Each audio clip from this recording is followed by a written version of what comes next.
जिसे सबने गरीब समझकर जलील किया, वो निकला करोड़ों की कंपनी का मालिक।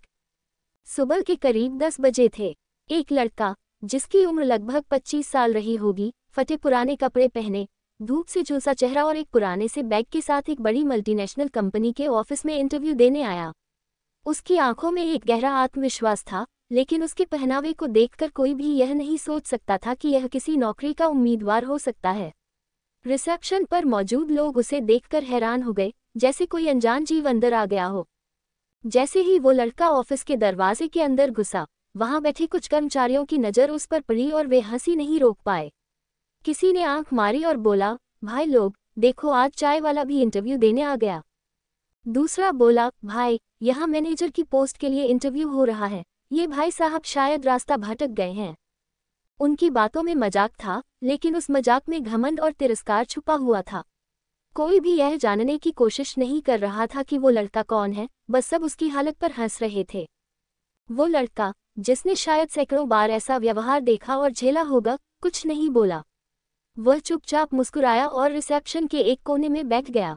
तभी सिक्योरिटी गार्ड आया और शक भरी निगाहों से उसे देखते हुए बोला, भाई, यहाँ इंटरव्यू बड़े लोगों का होता है, तुझसे कह रहा हूँ, बाहर जाके पूछ ले, तेरा नाम तो किसी लिस्ट में भी नहीं है।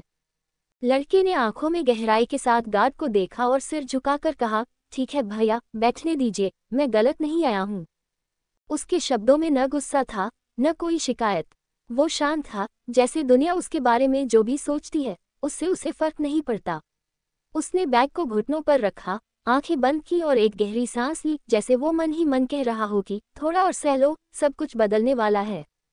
कंपनी का माहौल अब भी वैसा ही था, घमंड से भरा, औकात देखने वाली नजरें और चुपचाप हंसने वाली जुबानें। कुछ समय बाद अचानक माहौल में हलचल मच गई। एक अनाउंसमेंट ऑफिस में गूंज उठी, सभी स्टाफ ध्यान दें, हमारी कंपनी को एक नया सीईओ मिला है और वो आज पहली बार ऑफिस विजिट पर आ रहे हैं। कृपया सभी कर्मचारी मीटिंग हॉल में तत्काल पहुंचे। ये सुनते ही सब लोगों के चेहरे पर गंभीरता आ गई। जो लोग अभी तक मजाक में डूबे थे, अब शीशा देखकर बाल बना रहे थे, शर्ट ठीक कर रहे थे, मोबाइल चुपचाप बंद कर रहे थे, जैसे अब सब कुछ प्रोफेशनल बनने लगा हो। बहुत बड़ी। जैसे ही अनाउंसमेंट हुई, ऑफिस का माहौल एकदम बदल गया। अभी जो लोग हंसी मजाक में लगे थे, अब सीरियस हो गए। सब जल्दी जल्दी आईने में खुद को देख रहे थे, बाल सेट कर रहे थे, शर्ट की कॉलर ठीक कर रहे थे। सभी अधिकारी और कर्मचारी लाइन में लग गए, जैसे किसी बड़े आदमी के स्वागत की तैयारी हो। और तभी वो लड़का, जिसकी कुछ देर पहले तक सबने बेइज्जती की थी, बिना किसी डर या हिचकिचाहट के सीधा मीटिंग रूम की ओर बढ़ गया। उसे मीटिंग हॉल की ओर जाते देख एचआर मैनेजर की आंखें फटी रह गईं। वो घबरा गया, दौड़कर सामने आया और कांपती आवाज में पूछा, सर माफ कीजिए, क्या आप मिस्टर विवेक रॉय हैं? हमारी कंपनी के नए सीईओ। लड़का हल्के से मुस्कुराया और सिर हिलाकर बोला, जी हाँ, मैं ही हूँ विवेक रॉय। पूरा स्टाफ हक्का बक्का रह गया। जिसे उन्होंने अभी तक एक मामूली गरीब समझा था, वो असल में उनकी कंपनी का मालिक निकला। विवेक रॉय सिर्फ 29 साल का एक करोड़पति बिजनेसमैन था, जिसने कुछ ही हफ्ते पहले इस स्ट्रगलिंग कंपनी को खरीदा था। लेकिन उसका विश्वास एक बात में था, इंसान की पहचान उसके व्यवहार से होती है, उसकी डिग्री या कपड़ों से नहीं। इसीलिए उसने खुद को साधारण बनाकर भेजा था, ताकि देख सके कि उसके कर्मचारी दूसरों से कैसा व्यवहार करते हैं। और आज उसने सच्चाई अपनी आंखों से देख ली थी। पूरे हॉल में सन्नाटा छा गया। सभी कर्मचारी अब नजरें चुराने लगे।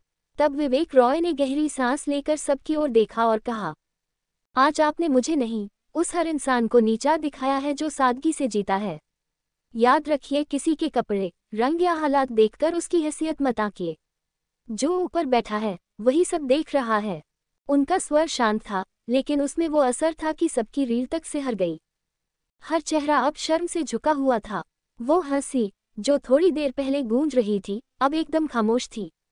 विवेक रॉय ने जाते जाते एक लाइन कही, जो सबके दिल में चुभ गई और सीख बन गई।